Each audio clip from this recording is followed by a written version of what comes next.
बस इतनी कृपा कर दीजिए, कल्याण अपना कर सकूं वरदान इतना दीजिए। सोचूं सदा अपना सहित नहीं काम क्रोध विकार हो, हे नाथ गुरु आदेश का पालन सदा स्वीकार हो, पालन सदा स्वीकार हो। सिर पर तेरे आशीष का सुविहात गुरु रख दीजिए, कल्याण अपना कर सकूं वरदान इतना दीजिए। 1008 श्री नेमिनाथ भगवान की जय। संतमणि आचार्य गुरु श्री विद्यासागर जी महामुनि राज की जय। आचार्य श्री विशुद्ध सागर जी महामुनि राज की जय। परम पूज मुनि श्री सुप्रीत सागर जी महामुनि राज की जय। मुनि श्री प्रणत सागर जी महामुनि राज की जय। जय जिनेन्द्र बंधुओं, जैसा कि आज हम फिर उपस्थित हुए हैं समीचीन विकल्पों के सम्यक समाधान में। यह हमारे मन में उठने वाले विकल्पों का सम्यक समाधान हमें प्राप्त होता है। यह यही नहीं, बच्चे से लेकर बूढ़ों और सभी लोगों का सम्यक समाधान प्राप्त होता है। यह हमें सहज और सरलता में इतने अच्छे से प्राप्त होता है कि हमें आनंद ही आ जाता है। इसी आगे की श्रृंखला में हम महाराज जी के पास चलेंगे और महाराज जी से निवेदन करेंगे कि महाराज जी आप आगे का संचालन करें। मुनि से पड़े सागर महाराज जी से निवेदन करेंगे। नमोस्तु महाराज जी, नमोस्तु महाराज जी, नमोस्तु महाराज जी, नमोस्तु। ओम नमः सिद्धेभ्यः। आदिम तीर्थंकर प्रभु आदिनाथ मुनिनाथ, आदि व्याधि अगमद मिटे तो पद में मम मात।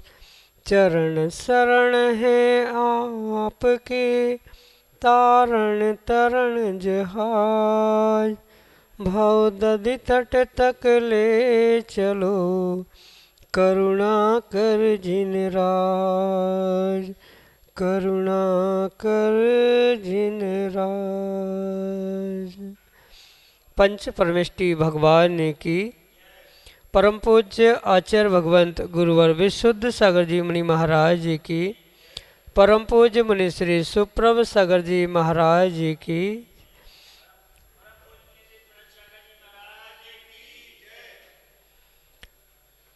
ये निर्ग्रंथों की अरिहंतों की ही करुणा का परिणाम है कि आज हम सभी अपने मन में जो भी जैसे भी विकल्प उत्पन्न होते हैं उन विकल्पों को गुरु तक पहुंचाते हैं और गुरु करुणा करके हम सब पर अनन्य उपकार करते हैं कि उन विकल्पों का हमें सम्यक समाधान प्रदान करते हैं। क्योंकि विकल्प उठना स्वाभाविक है और उस विकल्प को समीचीनता प्रदान करना ही बुद्धिमानी है, और उस समीचीन विकल्प का सम्यक समाधान प्राप्त हो जाना ये हम सबका परम सौभाग्य है। आज हम सभी का परम सौभाग्य है कि हम परम पूज्य आचार्य भगवंत गुरु विशुद्ध सागर जी महाराज के मंगल सुभाषिष से, उन्हीं के सुयोग से परम पूज्य मुनि श्री सुप्रभ सागर जी महाराज के मुखारबिंदु से सम्यक समाधान रूपी एक ऐसी अनूठी विधा को प्राप्त कर रहे हैं जो हमारे मन में एक शांति की अनुभूति को प्रदान कराने वाली है। क्योंकि सुख शांति ही वास्तविकता जीवन का लक्ष्य है और उस अंतिम लक्ष्य की प्राप्ति का वह कार्यकारी उपाय समीचीन विकल्पों का सम्यक समाधान। प्रारंभ करते हैं आज का सम्यक समाधान। और आज के पहले विकल्प के लिए डॉक्टर मगन जैन, श्रीमती चंदा जैन, आष्टा मध्य प्रदेश से परम पूज्य मुनि श्री के श्री चरणों में सपरिवार कोटि कोटि नमोस्तु निवेदित करते हुए अपना समीचीन विकल्प रख रहे हैं कि महाराज जी सातिशय मिथ्या दृष्टि किसे कहते हैं, इसमें सूक्ष्म मिथ्यात्व का क्या आशय है। हमारे समीचीन विकल्प का सम्यक समाधान करने की अनुकंपा करें। नमोस्तु महाराज जी, नमोस्तु। ओम नमः सिद्धम। परम पूज्य आचार्य भगवान गुरुवर विशुद्ध सागर जी महाराज की जय। परम पूज्य मुनि श्री सुप्रभ सागर जी महाराज की जय। जिनागम में भद्र मिथ्या दृष्टि को ही सातिशय मिथ्या दृष्टि कहा, जो निकटतम समय में अपने मिथ्यात्व को विगलित करते हुए सम्यक को प्राप्त करने की शक्ति को उद्घाटित करने वाला है। ऐसे उस मिथ्या दृष्टि जीव को ही सातिशय मिथ्या दृष्टि या भद्र मिथ्या दृष्टि का, क्योंकि स्वाभाविक सी बात है, जो सम्यक दृष्टि बनेगा वह कहीं ना कहीं पहले मिथ्या दृष्टि होगा और वही कच्चा माल ही पक्का माल बनता है, यानी मिथ्या दृष्टि ही सम्यक दृष्टि बनता। तो जो ये मिथ्या दृष्टि से सम्यक दृष्टि बनने की प्रक्रिया है, ऐसे उस प्रक्रिया के अंतर्गत जो मिथ्या दृष्टि का अंतिम चरण है, यानी कि मिथ्या दृष्टि जीव जो पूर्ण परशार्थ करते हुए उस मिथ्यात के जो 3 टुकड़े करते हुए सम्यक मिथ्यात और सम्यक प्रकृति रूपी इन टुकड़ों को प्राप्त करते हुए सम्यक प्रकृति को प्राप्त करते हुए जो बिल्कुल निकट समय में उस सम्यक को प्राप्त करने वाला है, ऐसे जीव के निमित्त से वह सातिशय मिथ्या दृष्टि कहा है।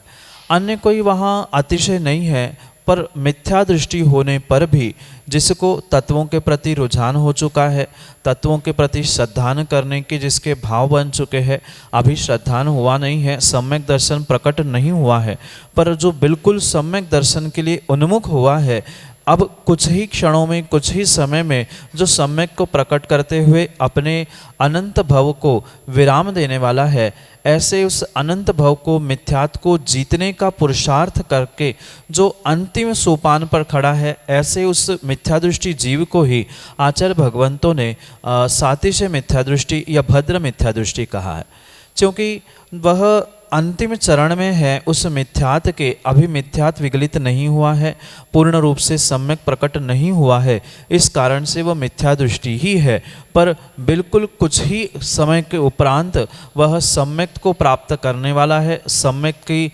ज्योति से वह अपने जीवन को आलोकित करने वाला है। इस अभिप्राय से वहाँ पर उनको सातिशय मिथ्या दृष्टि जीव से संबोधित किया है।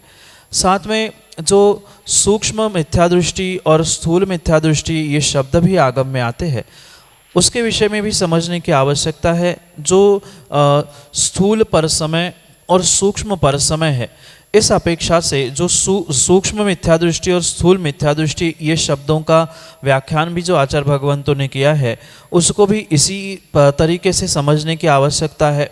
जो स्थूल रूप से विपरीत कुदेव, कुगुरु, कुशास्त्र आदि को मानता है, उन पे श्रद्धा करता है, विपरीत आगम के विपरीत कार्य करता है, ऐसे उस जीव को स्थूल मिथ्या दृष्टि कहा जाता है, क्योंकि वह स्थूल रूप से विपरीत श्रद्धान, विपरीत कार्य में उलझा हुआ है। पर इसके साथ साथ जो इससे दूर होने के बावजूद भी अपने शरीर को, अपने स्तन को अपना मानते हुए जो भी आत्मा के अलावा पर वस्तु है, उस पर वस्तु को अपना मानने का जो पुरुषार्थ कर रहा है, जिसको अभी पूर्ण रूप से भेद विज्ञान नहीं हुआ है, सम्यक श्रद्धान नहीं हुआ है कि जीव द्रव्य और पुद्गल द्रव्य या अन्य सभी द्रव्य भिन्न है, वह उस सूक्ष्म मिथ्यात के साथ जीता है। सीधा सा गणित है। स्थूल रूप से जो कुदेव, कुगुरु, कुशास्त्र पर श्रद्धान करते हुए उनको ग्रहण कर रहा है, उनको मान रहा है, वह स्थूल मिथ्या दृष्टि है। और वहीं पर कहीं ना कहीं जो उनको तो छोड़ चुका है, पर राग द्वेष के निमित्त से, कषायों के निमित्त से, विषयों की पुष्टि आदि के निमित्त से अपने शरीर में ममत्व भाव रखता है, भले ही वह शरीर पर समय यानी पर वस्तु होने पर भी, परगत तत्व होने पर भी उसमें राग करता है। कथनचित कभी कभी जो परगत तत्व यानी सच्चे देवशास्त्र गुरु है, उन सच्चे देवशास्त्र गुरु को मानते हुए भी उनमें राग द्वेष की परिणति करता है कि अमुक मेरे है, अमुक नहीं है आदि। जो देवशास्त्र गुरु के निमित्त से ऐसे राग द्वेष के परिणाम करते हैं, उनके लिए भी आचार्य भगवंत कहते हैं कि वे सूक्ष्म मिथ्या दृष्टि है। स्थूल रूप से विपरीत श्रद्धान स्थूल मिथ्यात का प्रतीक है, और सूक्ष्म रूप से विपरीत श्रद्धान जो दूसरे सामने वालों को या अन्य किसी को समझ में नहीं आता है, पर जीव का विपरीत श्रद्धान होता है। ऐसे उस कार्यों को ही, ऐसे उस श्रद्धान को ही आचार्य भगवंत ने सूक्ष्म मिथ्यात और ऐसे जीवों को सूक्ष्म मिथ्या दृष्टि कहा है। यही आपके लिए सम्यक समाधान। अगले समीचीन विकल्प के लिए हमारे सामने हैं मोदी पवन कुमार जैन अपने समीचीन विकल्प के साथ। बोलिए 24 तीर्थंकर भगवान की जय। परम पूज्य आचार्य भगवान विशुद्ध सागर जी महामुनि राज की जय। परम पूज्य द्वय मुनि श्री सुप्रभ सागर जी महाराज, प्रणत सागर जी महाराज की जय। हे गुरुदेव, हमारा प्रश्न है, आज की जो फेसबुक और व्हाट्सएप का समय चल रहा है, गूगल का समय चल रहा है, गूगल पर सभी लोग हर चीज़ें, हर प्रश्न को ढूंढ लेते हैं, लेकिन व्हाट्सएप पर जो आजकल कुरीतियाँ बिखेरी जा रही हैं, उल्टे सीधे समाचार देते जाते हैं, लेकिन उसको कुछ लोग समझते नहीं हैं। हे गुरुदेव, मेरा प्रश्न ये है, अभी व्हाट्सएप पे ये आया था कि बड़े बाबा का नाम दे दिया गया है। ये कौन से तीर्थंकर हैं? और एक आचार्य भगवान ने मंत्र दिया है, परम पूज्य धरती के देवता और इस पंचम युग के भगवान परम पूज्य आचार्य विद्यासागर जी महाराज जी ने एक महामंत्र दिया है, उसकी भी उन्होंने व्हाट्सएप के माध्यम से, और ऐसा नहीं है, जिन व्यक्ति ने दिया है वो भी बहुत कुछ धर्म को समझते हैं, जानते हैं। ओम ह्रीम श्रीम क्लीम एम बड़े बाबा अरहम नमा। एम के लिए उन्होंने विरोध किया है कि ये एम कौन सा बीजाक्षर होता है, और बड़े बाबा के लिए भी उन्होंने विरोध किया है कि ये बड़े बाबा कौन से तीर्थंकर होते हैं, क्या होते हैं। हे गुरुदेव, आचार्य भगवान पर हम पूरी समाज को और पूरे देश को और अपितु विश्व में भी जो जानता है, निर्ग्रंथ मुनिराजों को, हम लोगों को कोई शक नहीं है, लेकिन ऐसे बातें व्हाट्सएप के माध्यम से आती हैं तो हमें क्या करना चाहिए? कुछ लोग, जैसे मैं भी नहीं जानता हूँ एम का मतलब क्या होता है। हे गुरुदेव, हम सभी को मार्ग प्रशस्त करें। नमोस्तु गुरुदेव, नमोस्तु गुरुदेव, नमोस्तु गुरुदेव। मोदी जी, कुछ तो लोग कहेंगे, लोगों का काम है कहना। और जैसे एक और अच्छी कहावत अपने बुंदेलखंड में है, जो आप बहुत अच्छे से जानते हैं, कि मटके के हड़िया के मुख पर पारा तो रखा जा सकता है, पर इस हड़िया के मुख पे किसी का भी पारा नहीं चलता। इसलिए ये अवश्य समझे कि कौन क्या कह रहा है, कौन क्या कर रहा है, इससे हमें कोई भी प्रयोजन नहीं होना चाहिए। अगर ऐसे जीवों के प्रति भी हम राग द्वेष के परिणाम करेंगे तो कहीं न कहीं हम भी धर्म और धर्मात्मा के निमित्त से कर्मों का आश्रयबंध अवश्य ही करेंगे। इसलिए इस विषय में तो मैं कई बार कई स्थानों पर कह चुका हूँ, और आपके भी जतारा में कई बार मैं कह चुका हूँ कि धर्म की किसी भी बात को व्हाट्सएप, फेसबुक, इंस्टा आदि सोशल मीडिया के द्वारा उछालना ये किंचित भी योग्य नहीं है। अगर किसी भी जीव को किसी भी विषय में, किसी भी बारे में विकल्प है, तो मेरा सीधा सा यही कहना है, और मेरा नहीं है, ये तो पूर्वाचार्यों का ही कथन है कि उस विषय में हम साक्षात वहाँ पहुँचे जहाँ जिस कारण से हमें विकल्प उत्पन्न हो रहा है। क्योंकि सच्चा धर्मात्मा, सच्चा सम्यक दृष्टि जीव कभी भी धर्म की, धर्मात्मा की, देवशास्त्र गुरु की धज्जियों को व्हाट्सएप, फेसबुक आदि के माध्यम से नहीं खिलाता है। इसलिए ये अवश्य समझे विषय क्या है, क्या नहीं है, क्यों हुआ, कैसे हुआ, ये भिन्न विषय है। पर मैं तो कहता हूँ, चाहे बुरी बात हो, चाहे आपको नहीं समझ में आई हो, या कोई भी बात हो, किसी भी प्रकार से धर्मात्मा को, सम्यक दृष्टि को, इन बातों को सोशल मीडिया के द्वारा उछालने की आवश्यकता नहीं। इतना ही नहीं, बहुत सारे स्थानों पर त्यागी व्रती भी ऐसी बातें कर लेते हैं जिनका कोई हाथ पैर नहीं होता है। तो मैं सभी के लिए बार बार यही कहना चाहता हूँ कि अगर इतना ही आपके पास धर्मात्मापना है, सम्यक दर्शन है, तो स्थितिकरण, उपगोहन, वात्सल्य आदि का प्रयोग करते हुए ही आप धर्म प्रभावना करें। अन्यथा ये आपकी धर्म प्रभावना नहीं है, अपितु धर्म की अप्रभावना ही होती है। क्योंकि दुनिया को ये नहीं पता है कि कौन क्या है, किसका क्या मतलब है, पर सोशल मीडिया के द्वारा जो धर्म के अनेक पहलुओं को लेकर, अनेक विवादों को लेकर, किसी भी प्रकार का विवाद हो, परस्पर गुटबाजी के निमित्त से या अन्य भी किसी प्रकार से परस्पर राग द्वेष को जो व्हाट्सएप आदि के द्वारा उछाला जाता है वह किसी भी प्रकार से योग्य नहीं है। जिसको जो जैसा परिणाम परिणति करेगा उसको वैसे कर्मों का आश्रयबंध अवश्य होगा। इसलिए मैं तो विशेष करके सामान्य लोगों को ये समझाना चाहता हूँ, माना कि ऐसे कोई भी विपरीत व्हाट्सएप मैसेज आप तक पहुँचे तो सबसे पहले आप उसको वहीं पर समाप्त कर दें, उसको आगे पहुँचाने का प्रयास ना करें अगर आप अपने आप को सम्यक दृष्टि और धर्मात्मा मानते हो तो। क्योंकि ये स्वाभाविक सी बात है, किसी को समझाना, किसी को मनाना ये पंचम काल में संभव नहीं है।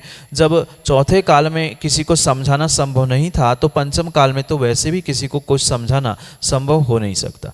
और इसलिए ये समझे कि कौन क्या कह रहा है, कौन क्या कर रहा है, उससे अच्छा मुझे क्या करना है और मुझे क्या कहना है, ये निर्णय अगर हम करें तो हमारा सम्यक दर्शन, हमारा धर्म साबुत रह सकता है, जीवंत रह सकता है, अन्यथा नहीं रह सकता। इसलिए मात्र एक ही बात नहीं अपितु जीव बहुत सारे बातों को लेकर पहले भी ऐसे कार्य करता आया है, आज भी करता है और शायद जिनवाणी अगर सत्य है तो पंचम काल के आखिरी सांसों तक यही होता रहेगा। क्योंकि ये साक्षात स्वप्न में जो स्वप्न देखा गया था मौर्य ने और चक्रवर्ती ने, उसका प्रतिफल बताते हुए तीर्थंकर भगवान के दिव्य ध्वनि में खिरा था कि ये पंचम काल की लीला ही ऐसी है कि जहाँ एक धर्मात्मा दूसरे धर्मात्मा की निंदा करते हुए मिलेगा, एक दूसरे की बुराई करते हुए मिलेगा। ये तीर्थंकर भगवान के वाणी में खिरा है और वही जिन वाणी में लिखा है। तो हमें ये बात मानकर ये विपरीत बातें देखते हुए भी हमें ये श्रद्धान करना चाहिए कि देखो हमारा आगम कितना सच्चा है, हमारे तीर्थंकर भगवान कितने सर्वज्ञ थे कि उन्होंने पंचम काल में होने वाली घटनाओं को समझाया है। उन बातों को समझकर हमें अपने सम्यक में वृद्धि करनी चाहिए। जो विपरीत कार्य भी कर रहा है उसके प्रति भी हमें किसी भी प्रकार से राग द्वेष नहीं करना चाहिए, क्योंकि हमें कर्मों से बचना है, हम धर्मात्मा है तो। अन्यथा हम इसके राग में उससे द्वेष करेंगे, उसके द्वेष में उससे राग करेंगे तो पुनः ये राग द्वेष हमारे लिए भी संसार का कारण हो सकता है। हम कम से कम सम्यक दृष्टि का परिचय दे, कौन कहाँ क्या कह रहा है, कर रहा है, वह उसका परिणाम वो जाने, उसका फल वो जाने, पर उसको हमें समझते हुए स्वयं के सम्यक की और धर्म की रक्षा करने का पुरुषार्थ सबको करना होगा। इसे समझकर ही हमें यह निर्णय करना होगा। रही बात मंत्र आदि की, तो मंत्र आदि जो संहिता लिखी गई है, किस प्रकार से कौन से मंत्र कब कहाँ बनाए जाते हैं, उसे आगम के परिप्रेक्ष्य में बहुत अच्छे से समझने की आवश्यकता है। कौन से बीजाक्षरों का कैसे क्या प्रयोग किया जाता है, इसके विषय में बहुत सारे आगम ग्रंथों में प्रमाण मिलते हैं। साथ साथ जो भगवान के दिव्य ध्वनि में ये लिखा मिलता है कि जो 10वां पूर्व है विद्यानुवाद पूर्व, उसमें इस मंत्र तंत्र यंत्र सभी का व्याख्यान है। कुछ लोग पहले मंत्र तंत्र का ही निषेध करते थे, मंत्र पढ़ने वाले का निषेध करते थे। तो कहने वाले लाखों हजारों मिल सकते हैं, पर निर्णय व्यक्ति को आगम के परिप्रेक्ष्य में ही करना होगा, क्योंकि मंत्र संहिता आदि सामूहिक रूप से नहीं समझी जा सकती, ना समझाई जा सकती है। उसके विषय में आगम के परिप्रेक्ष्य में जो सच्चाई है, वास्तविकता है, उसे समझकर उसका निर्णय करें। पर उत्कृष्ट बात तो मैं यही कहना चाहता हूँ, हमें धर्म और धर्मात्मा की रक्षा करना ही, उपगोहन स्थितिकरण का पालन करना ही सम्यक दर्शन का एक अंग है और वही धर्मात्मा का अंग है। तो आप ऐसा करते हुए स्वयं के धर्मात्मा और स्वयं के सम्यक दर्शन का परिचय दे, यही आपके धर्म की और सम्यक की रक्षा कर सकता है। यही आपके लिए सम्यक समाधान। अगले समीचीन विकल्प के लिए श्रीमती निधि जैन, जतारा मध्य प्रदेश से हमारे सामने। महाराज श्री, मेरी शंका यह है कि जैसे हम लोग कल्याण मंदिर का व्रत करते हैं, तो यह व्रत किसी तिथि या अष्टमी चतुर्दशी को करना चाहिए कि रविवार को करना चाहिए? क्योंकि यह पार्श्वनाथ का व्रत है, तो कहते हैं कि इसे रविवार को ही करना चाहिए। और महाराज श्री, जैसे यह व्रत 44 करना चाहिए, तो क्या यह 44 तिथि में ही करते हैं या फिर कोई से भी तिथि में कर सकते हैं? जैसे अपन अशुद्धि या छोड़ सूतक में इस व्रत को छोड़ देते हैं, कहते हैं कि आगे कर लेंगे, जैसे शादी आदि में जाना होता है तो छोड़ देते हैं यह व्रत। तो यह व्रत छोड़ना चाहिए कि नहीं छोड़ना चाहिए? क्या उस दिन हमें एक आसन कर लेना चाहिए? कृपया हमारी शंका का समाधान करें। नमोस्तु महाराज। माँ जिनागम में व्रत की अनेक विधियाँ बताई और उस अनेक विधियों के अपेक्षा से आचार्य भगवान स्पष्ट रूप से कहते हैं जो उत्कृष्ट विधि है उस उत्कृष्ट विधि का पालन करेंगे तो उत्कृष्ट फल मिलेगा, मध्यम जघन्य विधि से करेंगे तो वैसा फल मिलेगा। जो कल्याण मंदिर आदि के व्रत के विषय में उसकी विधि प्राप्त होती है वहाँ ऐसा हमारे पढ़ने में कहीं नहीं आया कि अमुक तिथि से ही शुरू करना पर चाहिए या रविवार को ही व्रत करना चाहिए। सामान्य रूप से वहाँ पर यही विधान प्राप्त होता है कि श्रावक अपने अनुकूलता से उनको 44 दिन तक पूर्ण करे, यानी कि चाहे वह 44 दिन लगातार कर सकता है, चाहे तो वह जिस प्रकार से उसने संकल्प किया है अष्टमी चतुर्दशी करने का लिया है तो अष्टमी चतुर्दशी करते हुए 44 दिन में पूर्ण कर सकते। हम एक साल में 44 एकासन या 44 उपवास के द्वारा कर रहे हैं, हमारी अनुकूलता जिस दिन बने उस दिन कर ले तो भी कोई दोष नहीं है। रविवार को करना है तो रविवार को भी कर सकते हैं। तो ये व्यक्ति के स्वयं की परिस्थिति अनुकूलता आदि को देखते हुए उस विधि को बदलने की व्यवस्था आगम में लिखी है, जो कि जघन्य प्रकार से व्रत करने की विधि कही गई। क्योंकि उत्कृष्ट विधि का कहीं वर्णन हमारे पढ़ने में नहीं आया है, इसलिए ये अवश्य समझे। अगर आप रविवार को भी उसका उपवास या उसका व्रत कर रहे हैं, अष्टमी चतुर्दशी को कर रहे हैं या अपनी अनुकूलता से कर रहे हैं तो उसमें कहीं दोष नहीं है। पर ये अवश्य समझे जिस प्रकार से आपने संकल्प किया था उसी प्रकार से उसे पूर्ण करने का प्रयास करें। अगर अष्टमी चतुर्दशी का नियम लिया है तो आपको अष्टमी चतुर्दशी को ही करना पड़ेगा, रविवार का है तो रविवार को करना पड़ेगा। यह नियम लेते समय ही ये किया है कि हफ्ते भर में 2 बार, साल में 44 बार, जैसे अनुकूलता बने वैसे करेंगे तो कहीं भी किसी भी प्रकार का दोष नहीं है। पर ये भी समझे कि बुद्धिपूर्वक अगर कहीं व्यवस्था होने पर भी हम शादी आदि के बहाने बनाते हुए उसे टाल रहे हैं तो वो बहुत बड़ा दोष है। पर कभी अशुद्धि आदि के निमित्त से, सौरसूतक आदि के निमित्त से, पूजा ना करने के निमित्त से एकासन आदि नहीं कर पा रहे, व्रत नहीं कर पा रहे हैं, वो तो अपरिहार्य कारण है, उसको पुनः आगे कर सकते हैं, उतने दिन पुनः आगे बढ़ाकर उसको किया जा सकता है। पर सामान्य बातों के बहाने लेकर उसको आगे टालना ये उचित बात नहीं है, वहाँ तो महादोष ही कहलाता है। कुछ अपरिहार्य विषमताएं है जिसको कहा नहीं जा सकता या जिसे टाल नहीं सकते, ऐसे कार्यों में आप उसे आगे बढ़ा सकते हैं। और सौरसूतक में तो मैं कहता हूँ कि भले ही हम द्रव्य पूजा नहीं कर पा रहे हैं पर भाव पूजा करते हुए वह व्रत कर सकते हैं, उसमें भी दोष नहीं है। क्योंकि आप मन में मानसिक जाप कर सकते हैं, मानसिक रूप से भाव पूजा भी कर सकते हैं, उस व्रत की पूजा भी कर सकते हैं। तो उस कार्य को करते हुए आप उस दिन भी व्रत कर सकते हैं। पर विशेष जो अशुद्धि के आदि दिन है वहाँ मंदिर आने का जहाँ निषेध है, वहाँ तो अगर अपरिहार्य कारण है तो आगे बढ़ रहा है तो कोई दोष नहीं है। पर जिस प्रकार से व्रत लिया है उसी प्रकार से उसे पूरा करे, यही आपके लिए सम्यक समाधान। डॉक्टर राजू जैन जतारा मध्य प्रदेश से अगले समीचीन विकल्प के साथ हमारे सामने। हे भगवान, नमोस्तु नमोस्तु नमोस्तु। भगवान, हमारा यह प्रश्न है कि यह जीव अनादि अनंत से संसारिक मित्रता और पारिवारिक मित्रता से लिप्त रहता है, लेकिन सच्ची देवशास्त्र गुरु की आराधना नहीं कर पा रहा है। हमें किस प्रकार से मित्र गुरु से और भगवान से किस प्रकार से मित्रता करना चाहिए?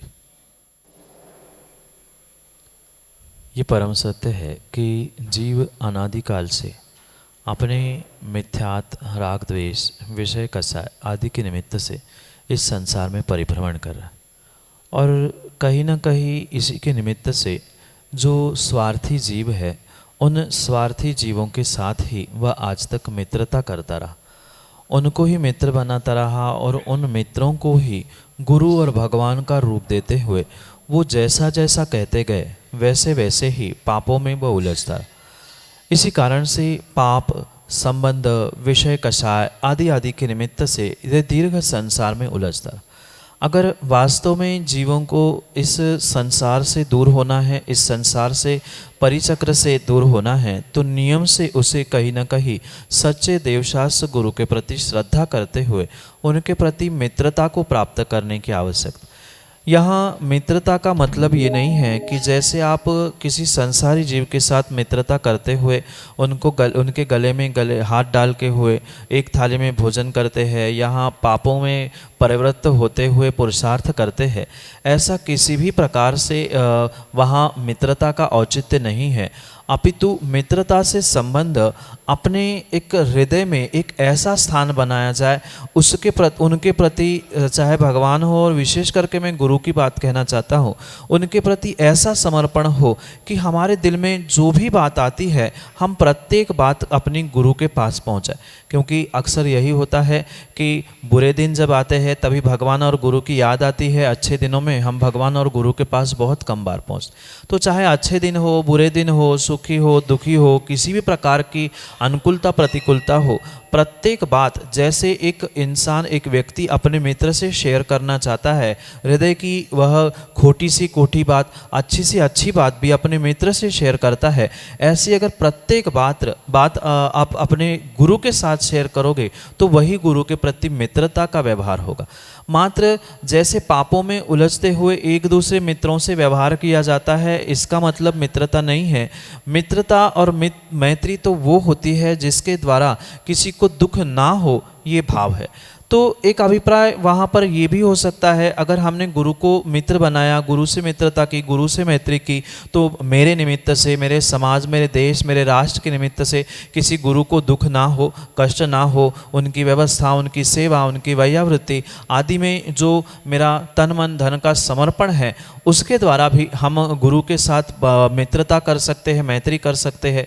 साथ में अपनी हृदय की प्रत्येक गहरी सी गहरी, खोटी सी खोटी, अच्छी सी अच्छी बातों को जैसे मित्र के साथ शेयर करते हैं, वैसे उनके साथ शेयर करना, उनको बताना, अगर गलती हुई है तो उनके द्वारा उसका प्रायश्चित ग्रहण करना, कुछ अच्छा भी लगा है तो वो भी उनके साथ बात कर लेना।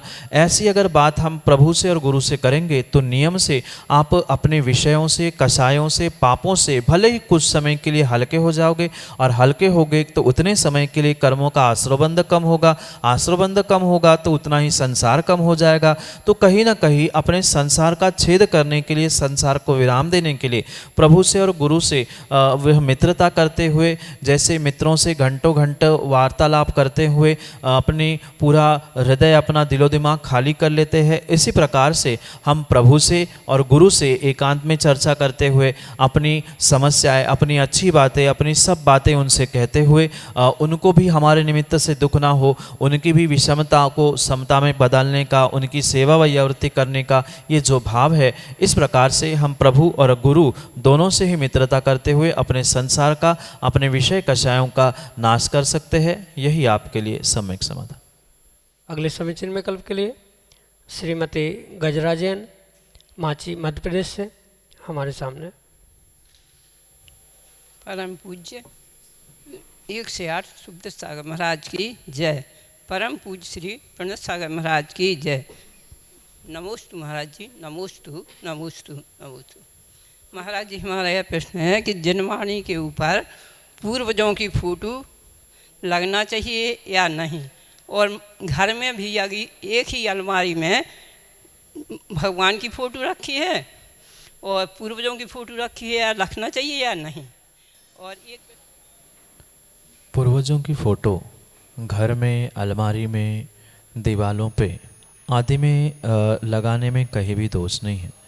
वो तो एक मात्र स्मृति के लिए कौन कैसा था, हमारे पूर्वज कैसे थे, आने वाली पीढ़ी को पता चले, इस परिप्रेक्ष्य में वहाँ पर पूर्वजों की फ़ोटो आदि घर में, दीवालों में, अलमारी आदि में लगाने में दोष नहीं है। पर वहाँ ये अवश्य ध्यान रखें कि वह पूर्वजों की फ़ोटो देवशास्त्र गुरु के फ़ोटो के नीचे होनी चाहिए, उससे अधिक ऊंचाई पर उन पूर्वजों की फ़ोटो ना हो।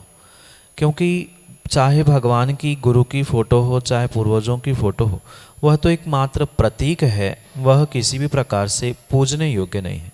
चाहे भगवान की, गुरु की फ़ोटो हो, वह भी पूजने योग्य नहीं है, पर पूर्वजों की तो किसी भी प्रकार से पूजने भी योग्य नहीं है, एक मात्र प्रतीक के रूप में है। देवशास्त्र गुरु की फ़ोटो, तस्वीर आदि को विनयपूर्वक उच्च स्थान पे रखना, ये तो फिर भी स्वीकार है, क्योंकि वह फ़ोटो होने पर भी पूज्य की फ़ोटो है। परम पूज्य की फ़ोटो है, पर जो पूर्वज है वे किसी भी प्रकार से पूजनीय, ठीक है, सम्माननीय हो सकते हैं, आदरणीय हो सकते हैं, और उस आदरणीय सम्माननीय के अपेक्षा से पूर्वज कौन, कहाँ, कैसे थे आदि के परिप्रेक्ष्य में लगा रहे हैं घर में तो दोष नहीं है।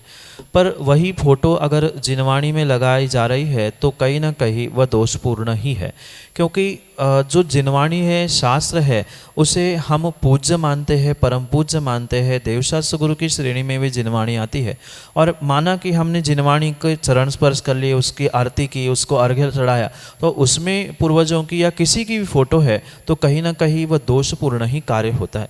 इसलिए ये अवश्य समझे कि उस जिनवाणी आदि के इसमें ऊपर नीचे अंदर कहीं भी फोटो ना लगाए, वह श्रेष्ठ कार्य होगा। पर ये भी समस्या है कि कुछ जीवों ने जो दान दिया है उसके लिए तो बहुत सारे लोगों को ये लगता है कि हमारा नाम नहीं आ रहा है, पुण्यार्जक हम बन रहे हैं, तो वहाँ पर कई स्थानों पर ये लगाया भी जाता है, फ़ोटो भी, नाम भी। तो पर इसके विषय में ये समझे कि अगर फ़ोटो जिनवाणी में छप रही है या लगाई जा रही है तो वो कहीं ना कहीं जिनवाणी का भी अभिनय है, और साथ साथ में वहाँ ये भी अवश्य समझे कि जिनवाणी की आराधना के समय में अनावश्यक उनकी भी आराधना हो रही है तो वो भी दोष का कारण हो सकती है। इसलिए ऐसा कार्य ना करे तो यही श्रेष्ठ है, यही आपके लिए सम्यक समझ। जय जिनेन्द्र बंधु, हमें ऐसा है कि आपके विकल्पों का सम्यक समाधान प्राप्त हो चुका होगा, और हमें अपने विकल्पों का सम्यक समाधान हमें मुनि द्वय के द्वारा प्राप्त होता है। अगर आपको आपके मन में कोई विकल्प हो या शंका हो तो आप हमारे व्हाट्सएप नंबर या ईमेल आईडी पर आप हमें सेंड कर सकते हैं। हमारा व्हाट्सएप नंबर 8707548811 है। मैं फिर से कहती हूँ 8707548811 है। आप इसमें हमें ऑडियो लिख के या हमें फ़ोटो खींच के भेज सकते हैं और आपको आपका सम्यक समाधान प्राप्त होगा। इसी आगे की श्रृंखला में हम महाराज जी को नमोस्तु करेंगे। नमोस्तु महर्षि, नमोस्तु महर्षि, नमोस्तु महर्षि।